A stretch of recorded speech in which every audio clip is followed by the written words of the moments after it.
दोस्तों, ये कहानी है वी नाम की एक ऐसी लड़की की जिसको कॉलेज में सभी परेशान करते थे। कोई भी उसकी रिस्पेक्ट नहीं करता था। उसकी लाइफ बहुत ही बोरिंग चल रही होती है। लेकिन एक दिन वी अपने लैपटॉप पर एक ऐसी गेम को खेलने लगती है जिसमें वो गेम उसे उसकी रियल लाइफ में ऐसे ऐसे खतरनाक चैलेंजेस को देती है जिसको पूरा करने के लिए उसकी जान भी जा सकती है। लेकिन वहीं उस चैलेंज को जीतने पर उसे बहुत सारा पैसा मिलता। लेकिन इसके आगे का वी ने भी नहीं सोचा था कि ये गेम उसके साथ कुछ बहुत ही भयानक भी कर सकती है, जिसका पछतावा उसे जिंदगी भर रहेगा और वो इस गेम की सिर्फ एक कठपुतली बनकर रह जाएगी। लेकिन आखिर उस गेम ने वी के साथ ऐसा क्या कर दिया था, चलिए जानते हैं। तो कहानी की शुरुआत वी नाम की एक हाई स्कूल स्टूडेंट को दिखाते हुए होती है, जो अपने लैपटॉप में स्पॉटिफाई ओपन करके गाने सुनने लगती है और अपनी ईमेल चेक करती है, जहां उसे कैल आर्ट्स यूनिवर्सिटी से मेल आया हुआ था जिसमें लिखा गया था कि आपका कैल आर्ट यूनिवर्सिटी में स्वागत है। वी उस मेल को एक्सेप्ट कर लेती है, लेकिन वो थोड़ी परेशान थी क्योंकि वो अपनी मॉम को अकेला छोड़कर कैल आर्ट यूनिवर्सिटी नहीं जाना चाहती थी। इसलिए वी कैल आर्ट यूनिवर्सिटी को मेल में लिखना शुरू करती है, जिसमें वो उन्हें एडमिशन के लिए मना कर देती है कि तभी उसको उसके क्रश जेपी का नोटिफिकेशन आता है, जिसमें उसने वी को एक फोटो में टैग किया था। लेकिन उसी वक्त वी को उसकी बेस्ट फ्रेंड सिडनी का वीडियो कॉल आ जाता है।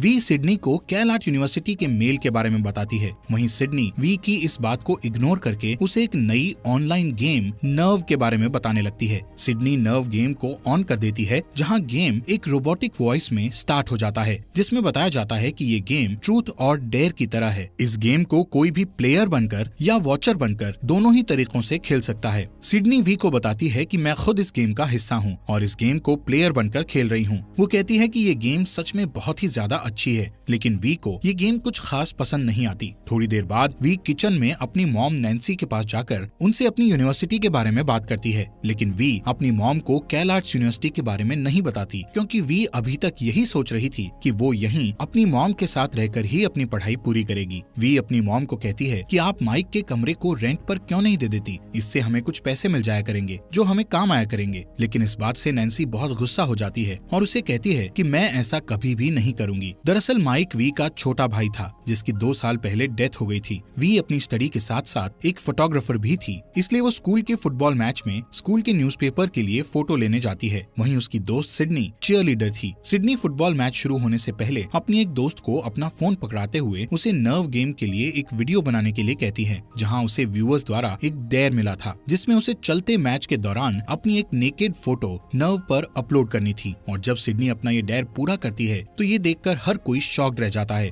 अब सिडनी को इस डेयर के बदले कुछ पैसे मिल जाते हैं। यहाँ से सीन शिफ्ट होता है और हमें इस नर्व गेम के कुछ और प्लेयर्स को दिखाया जाता है जो अपना अपना डेयर पूरा कर रहे थे। यहाँ पर हमें इस गेम के बारे में पता चलता है कि जब भी कोई प्लेयर इस गेम में खुद को एनरोल करता है तो इस गेम का एआई सिस्टम ऑटोमेटिकली उस प्लेयर का सारा डेटा कलेक्ट कर लेता है, ताकि वो पता लगा सके कि उस प्लेयर को किस तरह का डेयर देना है। वहीं अनजान लोग अपने फेवरेट प्लेयर्स को खेलता देखने के लिए उनको पेमेंट करते थे, ताकि वो उस प्लेयर को इस गेम के फाइनल तक पहुंचा सकें। इस गेम को देखने वाले, जिन्हें व्यूअर्स कहा जाता था, वो भी किसी प्लेयर को कोई भी डेयर दे सकते थे, ताकि वो लोग इस गेम से और भी ज्यादा अटैच्ड रह सकें। अब हमें वी और सिडनी को दिखाया जाता है, जो अपने कुछ दोस्तों के साथ एक रेस्टोरेंट में बैठे होते हैं, जहां उन दोनों के बीच इस गेम को लेकर थोड़ी बहस शुरू हो जाती है। सिडनी वी की इंसल्ट करती हुई उससे कहती है कि जब तुम्हें इस गेम को खेलना ही नहीं है तो इस गेम के बारे में जानकर तुम क्या करोगी। और इसके साथ ही सिडनी वी को ये भी कहती है कि तुम असल जिंदगी में एक प्लेयर नहीं हो, तुम सिर्फ एक वाहियात वॉचर हो जो सिर्फ प्लेयर्स को खेलता हुआ देखकर खुश होती हो। सिडनी वी को कहती है कि अगर तुम एक प्लेयर हो तो मैं तुम्हें एक डेयर देती हूँ, उसे पूरा करके दिखाओ। वो वी को एक डेयर देती है कि तुम्हें जाकर जेपी को हाय बोलना है। जेपी वी का क्रश था, लेकिन वी इस डेयर को एक्सेप्ट नहीं करती, तो सिडनी खुद जेपी के पास जाकर उसे वी का बॉयफ्रेंड बनने के लिए कहती है। वहीं जेपी कहता है कि मुझे वी में कोई इंटरेस्ट नहीं है और ना ही वी मेरे टाइप की है। वी खुद की इंसल्ट होते देखकर वहाँ से अपने घर चली जाती है। घर पहुँचते ही गुस्से में वो नर्व गेम पर as a player sign in कर लेती है, जिसके बाद ही रोबोटिक वॉइस से बताया जाता है कि इस गेम के फाइनल में पहुँचने के लिए आपको अपने व्यूअर्स बढ़ाने होंगे। जिसको ज्यादा लोग पसंद करेंगे वही प्लेयर इस गेम के फाइनल तक जाएंगे। इसके बाद वी को इस गेम के 3 रूल्स बताए जाते हैं, जिनमें से पहला रूल ये था कि सभी डेज को पूरा करने से पहले इस गेम पर लाइव रहना है। दूसरा रूल ये था कि कोई भी प्लेयर इस गेम को बीच में नहीं छोड़ सकता और तीसरा रूल ये था कि सभी डेज को टाइम पर पूरा करना है और अगर कोई भी प्लेयर इन तीनों रूल्स में से किसी को भी तोड़ता है तो उसे इस गेम से बाहर कर दिया जाएगा और उसको कोई पैसा भी नहीं मिलेगा। अब ये तीनों रूल्स बताने के बाद नर्व गेम वी से उसका फिंगरप्रिंट मांगती है और वी बिना सोचे समझे अपनी फिंगर स्क्रीन पर लगा देती है, जिसके बाद नर्व अपने आप ही उसकी प्रोफाइल क्रिएट कर देता है, जिसमें नर्व उसके सभी सोशल मीडिया अकाउंट से उसकी फोटोज, उसकी फेवरेट बुक्स और भी इंफॉर्मेशन ले लेती है, यहाँ तक कि वो उसकी बैंक डिटेल्स तक भी ले लेती है। इसके बाद तुरंत ही वी को एक डेयर मिलता है, जिसमें उसे किसी अनजान लड़के को डिनर करते वक्त किस करना था, जिसके बदले उसे $100 मिलेंगे, जिसको पूरा करने के लिए वी अपने बेस्ट फ्रेंड टॉमी की मदद लेती है, जो कि उसे इस गेम के लिए वार्न करता है। टॉमी कहता है कि इस गेम के चक्कर में कई लोगों की जान जा चुकी है। असल में टॉमी एक कंप्यूटर एक्सपर्ट था, इसलिए वो वी को बताता है कि ये गेम रोका नहीं जा सकता, क्योंकि हर कोई जो इस गेम पर लॉगिन कर रहा है उससे इसका एक नया सर्वर ऑटोमेटिकली बन जाता है। अब वो दोनों एक रेस्टोरेंट में पहुंच जाते हैं, जहां वी एक लड़के को बुक पढ़ते हुए देखती है।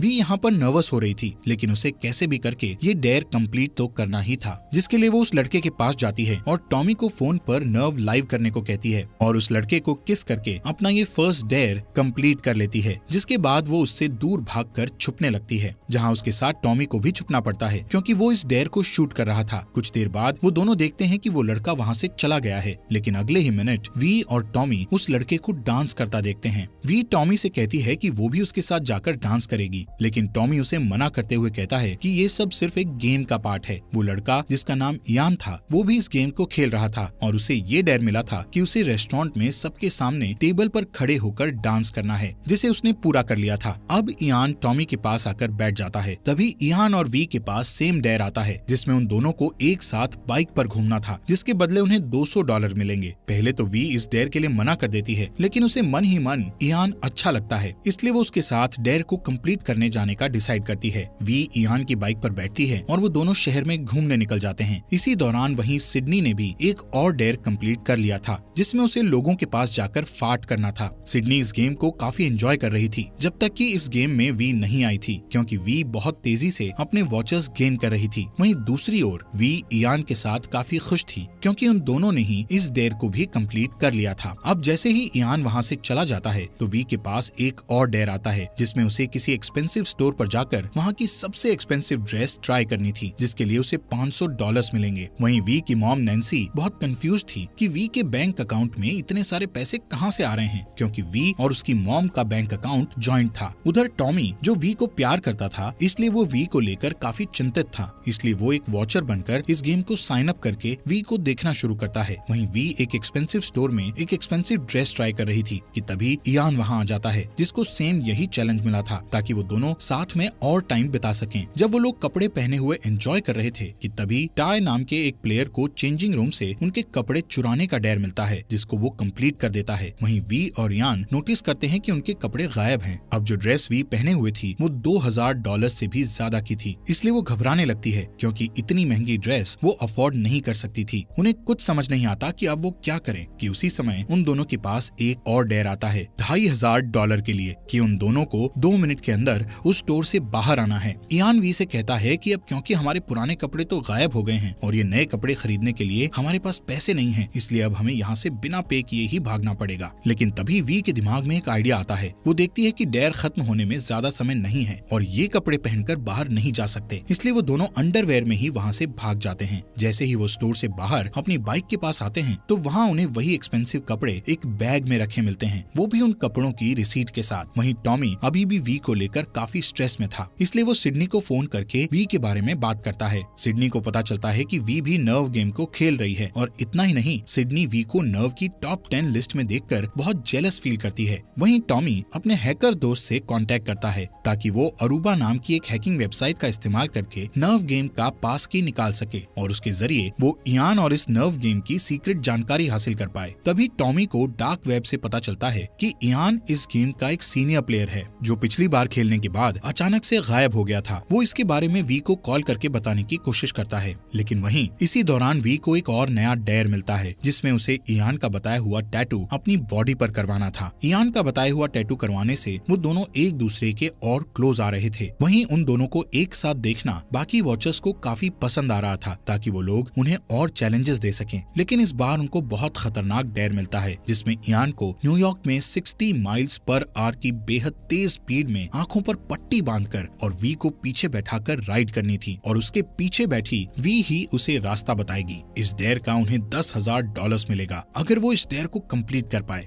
लेकिन वी ये डेयर नहीं करना चाहती थी, पर इयान जैसे तैसे उसे इसके लिए मना लेता है। पर तभी उनके पास टाई नाम का एक लड़का आता है जो इयान को ब्लाइंड फोल्ड का कपड़ा देकर फाइनल में मिलेंगे बोलकर वहाँ से चला जाता है। वी इयान से पूछती है कि वो कौन था, जिस पर इयान कहता है कि वो शायद इस गेम का प्लेयर होगा। जिसके बाद वो दोनों बाइक पर बैठकर ये खतरनाक डेयर करने लगते हैं। वो दोनों रास्ते में कई बार मरते मरते बचते हैं, पर टाइम पूरा होने से पहले वो इस डेयर को कंप्लीट कर लेते हैं। इसी के साथ वो दोनों एक दूसरे को पसंद करने लग गए थे। वी और इयान ने अब तक दिए गए अपने सभी डेयर्स को टाइम पर कंप्लीट कर लिया था, जिससे नर्व कम्युनिटी में इनके फॉलोअर्स और भी तेजी से बढ़ने लगे थे, जिससे ये दोनों नर्व गेम के सेलिब्रिटी बन जाते हैं। वहीं सिडनी और वी के बाकी दोस्त पार्टी करते वक्त उनकी ये लाइव स्ट्रीम देख रहे थे, जहां कई सारे गेम के वॉचर्स भी उनकी वीडियो बना रहे थे। ये सब देखकर सिडनी काफी ज्यादा अपसेट हो जाती है, क्योंकि सभी लोगों की अटेंशन अब सिर्फ वी पर ही चली गई थी। लाइव स्ट्रीम के चलते ही इयान वी से सिडनी के बारे में पूछने लगता है कि सिडनी कैसी लड़की है और वो दोनों फ्रेंड्स कैसे बने। अब क्योंकि वी के दिल में सिडनी के लिए हेट थी, इसलिए वो लाइव स्ट्रीम पर ही सिडनी की इंसल्ट करने लगती है। असल में वी को नहीं पता था कि इयान ने लाइव स्ट्रीम ऑन कर रखी है और हर कोई उसकी ये बातें सुन रहा है। तभी इयान वी को एक पार्टी में चलने के लिए कहता है, जहाँ सिडनी भी आई हुई थी। वहीं दूसरी साइड नैन्सी टॉमी को कॉल लगाकर उससे पूछती है कि वी उसकी कॉल्स पिक क्यों नहीं कर रही है और उसके बैंक अकाउंट में इतना सारा पैसा कहाँ से आ रहा है। जिस पर टॉमी वी की मॉम नैन्सी को झूठ बोलते हुए कहता है कि वी एक ऑनलाइन पोकर गेम खेल रही है जिसमें उसे पैसे मिलते हैं। वहीं उस पार्टी में नर्व गेम के वॉचर्स सिडनी को डांस करते वक्त एक डेंजरस डेयर देते हैं, जिसमें उसे एक बिल्डिंग से दूसरी बिल्डिंग तक सीढ़ी पर से चल के जाना था। सिडनी उस समय बहुत ज्यादा नशे में थी, लेकिन फिर भी वो गेम के वॉचर्स की अटेंशन अपनी ओर खींचने के लिए इस डेयर को एक्सेप्ट कर लेती है और जैसे ही वो हाई हिल्स में सीढ़ियों पर चलना शुरू करती है तो बाकी सभी लोग उसकी वीडियो बनाने लगते हैं। सिडनी अंदर ही अंदर बहुत डरी हुई थी, लेकिन अब वो वापस नहीं जा सकती थी क्योंकि उसे इस गेम के फाइनल तक बने रहना था। तभी नीचे से एक लड़का चिल्लाता है कि तुम्हें इस डेयर को करते वक्त अपनी वीडियो भी बनानी है, नहीं तो ये डेयर कंप्लीट नहीं होगा। इतना सुनते ही सिडनी अपनी जेब से फोन निकालती है और कांपते हुए खुद की वीडियो बनाने लगती है।